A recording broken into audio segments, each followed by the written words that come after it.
Passover, the important festival which commemorates the delivery of the house of Israel from Egypt. Each year, the remnant of the house of Judah celebrates Passover beginning on the 15th day of the Hebrew month of Nisan. The main part of the celebration begins with the ceremonious meal. Bitter herbs dipped twice in vinegar are eaten as a reminder of their captivity and the later destruction of the temple in Jerusalem. Unleavened bread is eaten just as it was on the night before the house of Israel left Egypt. Along with the bread, bitter herbs are mixed with sweet fruits to symbolize that spiritual progress is the reward of suffering. All of the ceremonies are in preparation of the main meal, the Passover meal, the single most important meal of all the festivals in the household of Judah. But never has this meal had more significance than it was on the 15th of Nisan in the Hebrew year of 5606. Of course, that is the moment of church history that we are going to discuss. The date, 15th of Nisan, the Hebrew year, 5606. As in any other year, the 15th of Nisan signifies the beginning of Passover.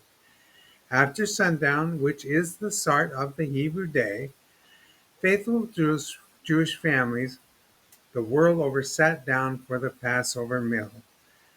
The custom practiced by most Jewish families is to set a place at the Passover table for the ancient prophet Elijah. Often the door of the home is left open during the meal so that Elijah could enter. This is the same Elijah that Malachi promised would come in preparation for the great and dreadful day of the Lord and turn the hearts of the children to the parents.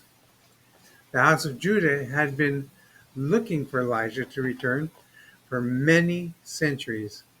His return would signify to the dispersed of Judah that the coming of Messiah was near, and the Lord would bring them to their homeland and their temple.